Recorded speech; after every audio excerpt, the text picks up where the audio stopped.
हरि हरि बोल श्री श्री ठाकुर भक्त प्रेमानंद हरि बोल हरि बोल हरि बोल हरि बोल हरि बोल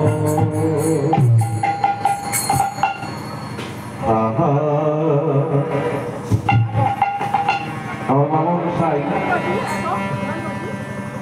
নদিয়া নগরে খুব সুন্দর আনন্দ কীর্তন করে গেলেন মহাপ্রভু গৌরাঙ্গকে নিয়ে। এইবার গৌরাঙ্গ থেকে আমরা একটু বৃন্দাবনে চলে যাই।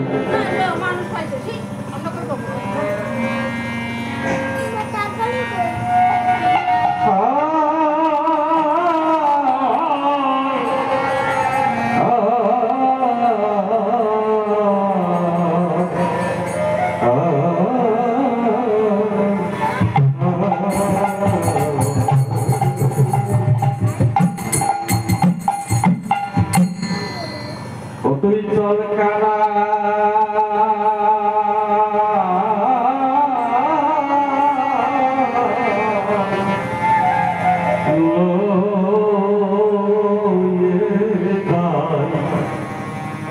বৃন্দাবনে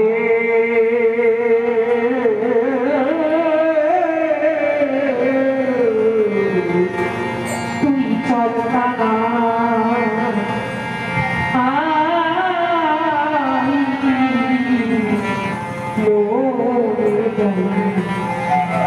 বৃন্দাবনে তুই চল কেন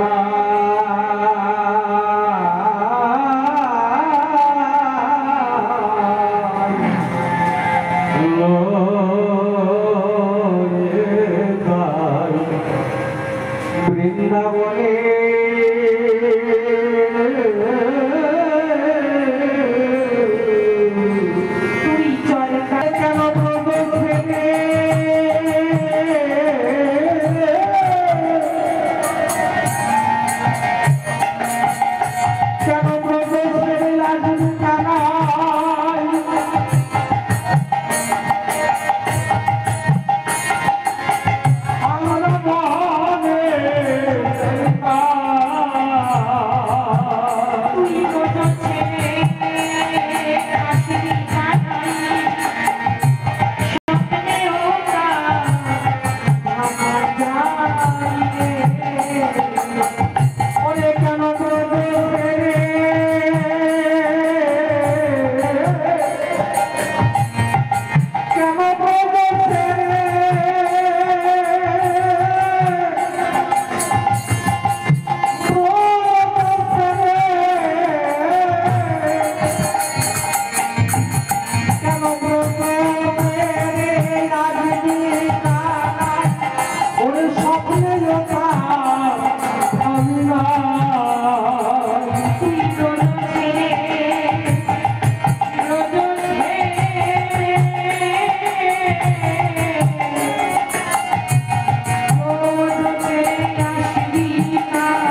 সঙ্গে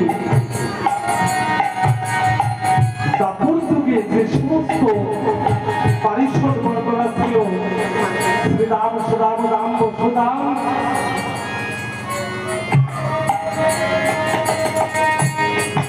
তারা বলছে কানাই আমরা তো যুগে যুগে তোর সঙ্গে থাকি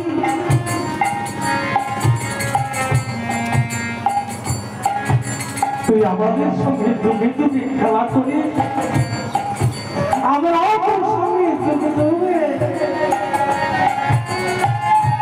তোর সঙ্গে এসে আমরা রাধা এসে কত খেলা করি রে কানাই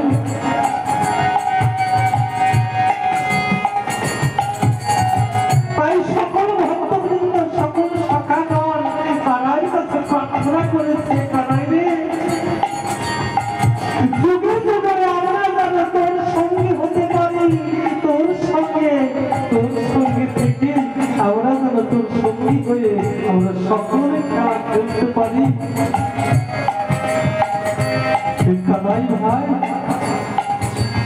তুই আমাদের কৃপা করে তোর চরণের জায়গা দিয়ে আমাদের সকলকে তোর চরণে রাখাই ভাই তাই সখাগণে যখন প্রার্থনা করে কানাই কাছে এমনি ভাবে মিনতি করছে তখন কানাই সখাদের প্রতি আমার মিনতি করে বলছে কানাই ওরে যুগে যুগে সঙ্গে রেখো এই যুগে যুগে আমরা যেন সেই খেলা খেলিবার করি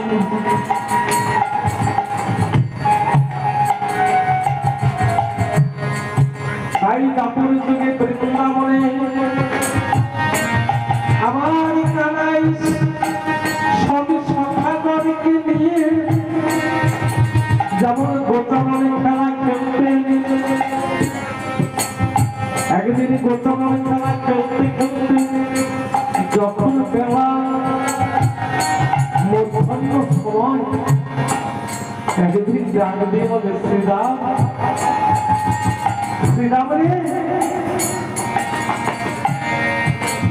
আমার বড় ক্ষুধা লেগেছে শ্রীরাম গাছ থেকে দুটো ফল পেরে দে শ্রীরাম বলছে কানাই গাছ তো অনেক উঁচু আমি তো হাতে লাগু পাবো না তবে তুই একটা কাজ কর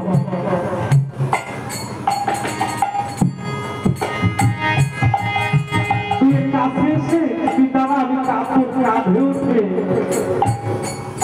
কাল তুই যেভাবে ফল পেয়েছিস আমি সেইভাবে ফল পাবো কৃষ্ণ বলছে শ্রীরাম তুই আমার সখা কাঁধে চড়াই কাঁধে চড়ি করে ক্রিয়ারণ বৃন্দাবনের সত্য রসে এই তো বিজয় কালকে আমি তোর কাঁধে উঠেছি আজকে তুই আমার কাঁধে ওঠ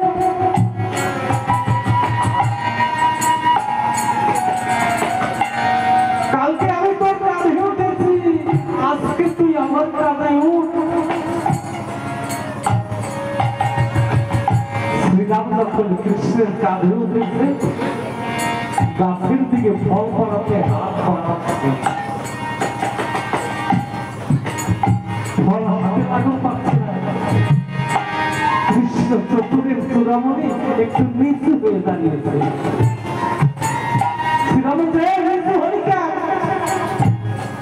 আমি যে হাতে লাগু পাচ্ছি না আমার উঁচু হয়ে দাঁড়াচ্ছে আমার হাত বাড়াতে না আমার একটু বাড়াতে না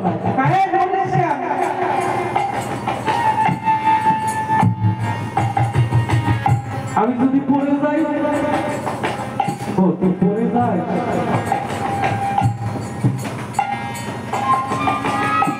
এক কাজ কর আমি তোর ওই দুই পা শক্ত করে ধরলাম তুই ধরবা দুই পা শ্রীরামের দুই চরণ শক্ত করে ধরে কৃষ্ণ ফল পা তো দুই পা যখন কৃষ্ণ ধরেছে শ্রীরাম ফল পাঠতে যাচ্ছে, তো দুই পা ধরে আমার নড়াচড়ায় আমার নিচে হয়ে পড়ে মাথা চুল ধরে, পায়ে চুল পরিষ্কার যদি পড়ে যায়। কৃষ্ণ বলছে শ্রীরামকে, শ্রীরাম রে তুই যেমন ধরার ভয় আছে, আমি তাহলে ধরেছি শ্রীরাম এই জগতে শ্রীরাম কোনদিন পড়ে যাবে।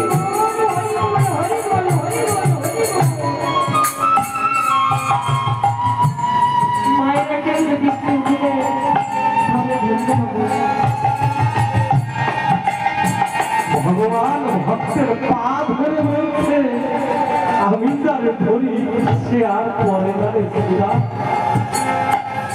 প্রয়োজনে ভক্তের পা চরণ ধরেও ভগবান আকর্ষণ করে বলে তুমি ভগবান মুখে হও।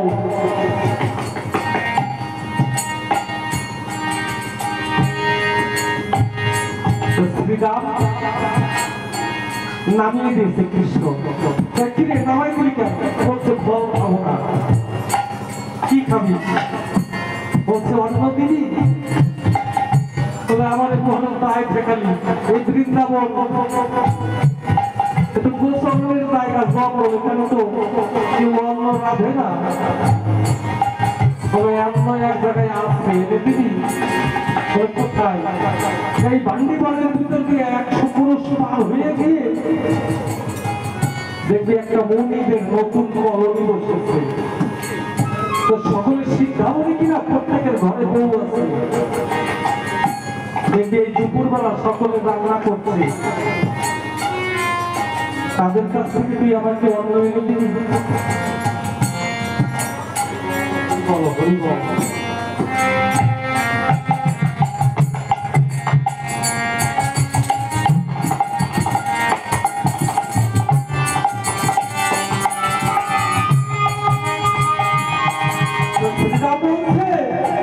আমার কথা রাখো, এখানে বসে থাকো, আমি অন্ন আনতে যাই।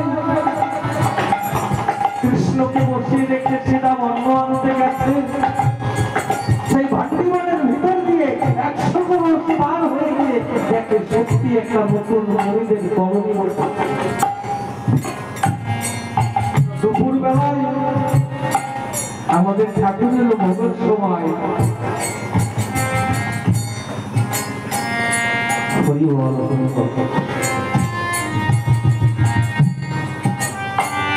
শ্রীরাম দিয়ে দেখে প্রত্যেকের ঘরে রান্না হচ্ছে। শ্রীরাম উঁকি দিয়ে দিয়ে দেখে যে আমি কোনো কম বয়সী মহিলার ঘরে যাবো না, একটু বেশি বয়স্ক 80 মহিলা যদি থাকে আমি তার ঘরে যাবো। তেমনি উঁকি দিতে দিতে দেখে এক ঘরে এক বয়স্ক মহিলা রান্না করতে বসে উনানের গায়ে। শ্রীরাম দিয়ে ডাকছে মা। যখনই শ্রীরামের ডাক দিয়েছে মা, ওই মহিলা মনে মনে চিন্তা করে আমাদের এই পল্লীতে তো কারো সন্তান দেখি না, মা বলে কি ডাকলো? কারণ সকলে সিদ্ধামণি, সকলে বউ আছে কিন্তু সন্তান নেই।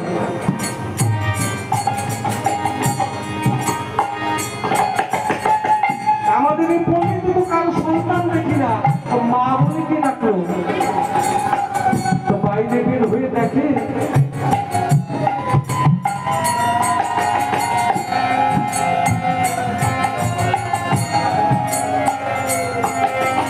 কপালে চুলে ধুতি বাঁধা,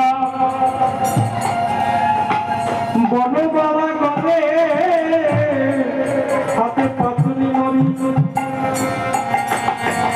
বড় চমৎকার একটি 11 বছর বয়স তখন চিন্তা হয়ে গেছে। বলছে তুমি কে? বলছে আমি শ্রীরাম। বলে শ্রীরাম তো অনেকের নাম, তুমি কোন শ্রীরাম? বলে কেন? আমি কৃষ্ণের সঙ্গে শ্রীরাম।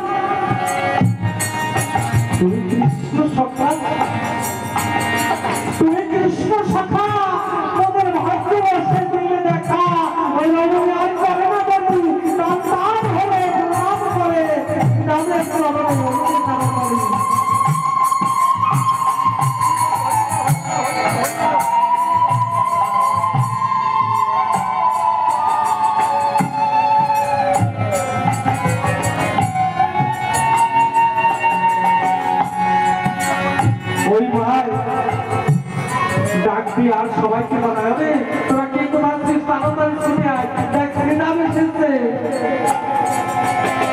সবাই এসে এক এক করে শ্রীরামার পায়ে প্রণাম করছে শ্রীরাম দু হাতে করে না আমাকে প্রণাম দিও না তোমাদের এমনি বয়স বেশি আমাকে প্রণাম করলে আমি হব খুশি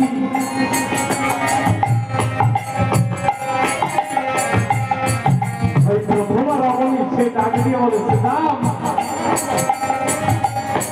প্রণাম তোমাকে করি না তুমি আমাদের কথা নিয়ে সেই প্রণাম দিলাম তোমাকে তুমি আমাদের হয়ে সেই প্রণাম আমাদের প্রাণ গোবিন্দের স্মরণে করতে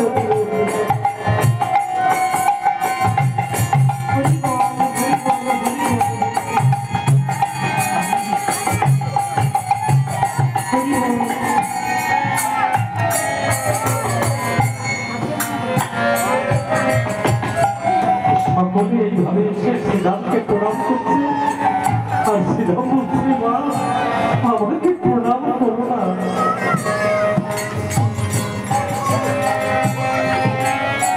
এখন শ্রীরাম ডাক দিয়ে বলছে মা সকলে তো ভক্তি পেয়ে দেখালে চারটা অন্ন দাও না কৃষ্ণ খাবে